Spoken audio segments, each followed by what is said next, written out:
Welcome back to your Saturday edition of Good Morning Vail here on TV8. I'm your host, Liz, and I am joined on the sofa with somebody super special. We all need some magic in our lives. This is Dan Fleshman, everybody. Hi. Hello, good morning. Thank you. You are so awake and ready for this. I love it. This is just a front. I'm really still asleep. And Okay. So it's a magic trick. That's right.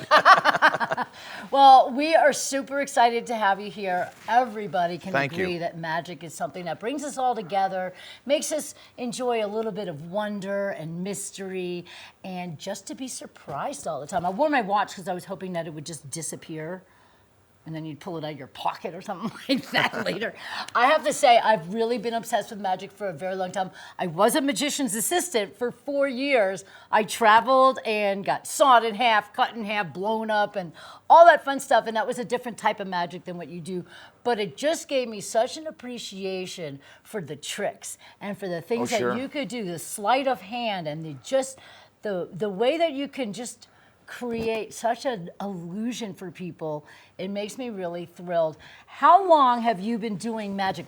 Did you start when you were a child? I was 14 when I started. So and what made you like it? It was just a hobby. I mean, I had a neighbor friend come over one day, David Williamson actually, and there's a David Williamson that's pretty well known in the magic community. And then this was just a buddy I grew up with. He was probably 6 years younger than me, and he came over with a magic set one day, and I was just shooting hoops in my backyard. And he says, "Hey, you want to see some magic?" And I'm like, "Oh, sure, okay."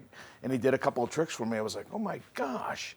And I didn't get hooked then, but it was just that curiosity, like it is for a lot of kids when they first get started. And then I got a little more into it each year. And then when I was 17, the bug bit me, and it's been downhill ever since. Nice. But downhill means uphill for you because you're still here. You've been in the Valley for how long? 14 years now. 14 years, and I know that you're a regular over at the Chop House in Beaver Creek. Yes, that is correct. And so tell me what you do there. So I know it's a restaurant. So how does it go about when people come out to dine? Do you touch tables? How does this work? Well, sure. I mean, that's a great question. I've been doing tableside magic for years. I've been doing magic for 50 years.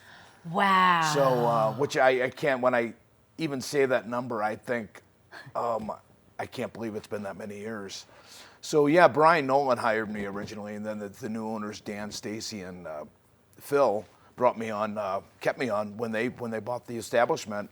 And so yeah, basically I dress just like this, so I just kind of go throughout the restaurant. I'm kind of really an ambassador for the restaurant, you know. Wow. The magic for me is secondary. Oh, okay. You know, because, I mean, even though that's what I'm doing, I don't feel as though, I don't want it to be an intrusion to someone's table. You know, it's just a very casual approach. You know, not everybody, believe it or not, wants to see magic, which is fine. That surprises me. Oh, my wife would be one of those people. Really? Well, no she thanks. lives with you. You're probably every day going, "Honey, look at this Oh, no, trick." I don't. I do not. I do not. Oh, you don't? Not at all. You know, I learned years ago not to do that. And maybe that's so why we've funny. been married 33 years. Maybe. So. But yeah, so it's just a real casual approach, and you know, I mean, this is learned over the years. You know, it's just far as you know, I think back when I first started, and I thought everybody would want to see magic, and I'd have to do magic, and you don't have to. You know, it's all good. So I just kind of do the tableside magic, and so you know, over the years, you know, I'm extremely grateful that I've been able to develop a regular clientele that continues to come back every year and support the tableside magic. And Really? So people do obviously love the food there because it's amazing, but they actually do come back just to be delighted by the magic, which makes me so happy because there's nobody else that carries the same thing that you guys do over there.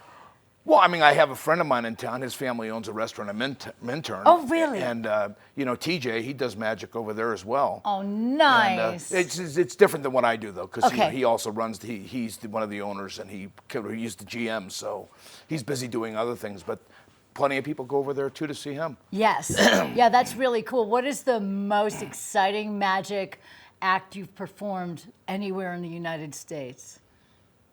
Like I don't know. I mean, Like, have you ever been anywhere like, oh my God, yes, I was at the Magic Castle in California? Well, yeah, I mean, that was what, I guess when I was a kid, that was one of my, I don't like bucket list. I've never been like a bucket list guy. That's okay. But, you know, that was like a goal of mine, was to perform at the Magic Castle in Hollywood. And then a friend of mine, one of my mentors, Harry Monty, had worked there from the day it opened in 1963. Wow, it's been open almost as long as Vail's been Vail. Yes, so 63, it opened in January 63. And Harry is from St. Louis originally, so am I.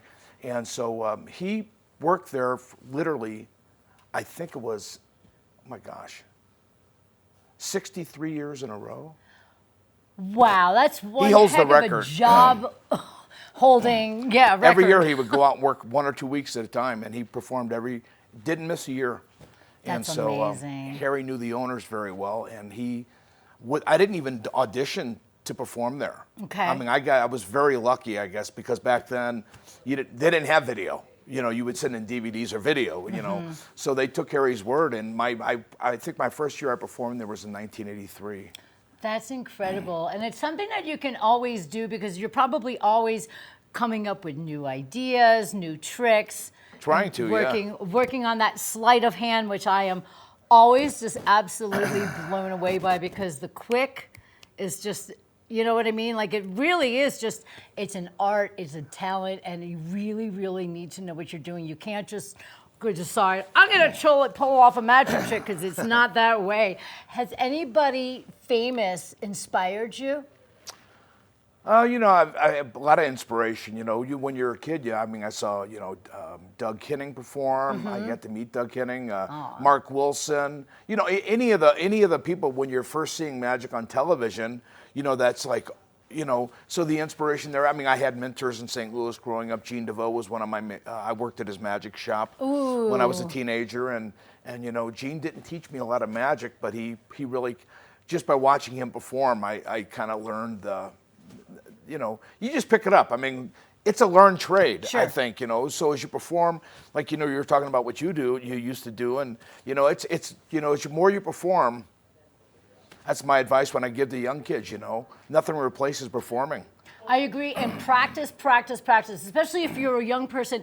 Now, the names you mentioned maybe not be resonating with the younger group, but somebody like David Copperfield, people can relate to just because that's a universal name, and anybody of any age knows who he is, unless they've been living under a rock. Well, you know, you got David Blaine, you know. I love him. So, you know, and Yes. he was extremely instrumental for, I think, not changing the course of magic, but maybe changing the how it was presented, because, you More know, illusions. he was the first guy that actually went into the streets and was going around doing street magic. Oh my God. And I mean, people have done it before. There's been street performers throughout eons, Yeah, go centuries. to Venice Beach, you'll see it all day. Centuries, there's guys been performing in streets, but you know, he took it to another level, incorporating media with it, and Nice. yeah, you know, and I've not met David, but you know, he's just a wonderful person from what I understand, and you know, he's done a lot of really good things. You know, magic is really, I want to say the last probably 10 years.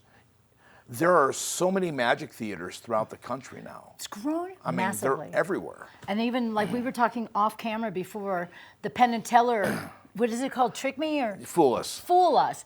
I love that show because you get magicians from all over the Sure. country and they do their trick and they want to see if they could. But I would say most of the time they figure it out. And when I was a magician's assistant, I would tour with this guy and I would literally stare and I would be like, I'm going to learn that trick. And I did not. I mean, I knew some tricks because I was part of them. Sure, right. But all of the other stuff he did, no matter how many times I would stare at it or watch it or look at that dove, you know, just trying to figure out how he was pulling these things off, I couldn't get it. So that's the beauty of magic. It is magic. There's a word that is just something that embraces us all. And everybody hears that word and we just want to be delighted. And I can't wait. When we come back, you are going to do some magic tricks for everybody. I was supposed to bring magic? Yes. Oh, no. Well, you could pull something out of your hat, right? I have no hat. No hat. See how good he is? Dan Fleshman, everybody. We're going to come back and see some lovely up-close magic tricks for you guys and let you know where you can find him so you can enjoy him all year round. This is TV8, everybody. We'll be right back.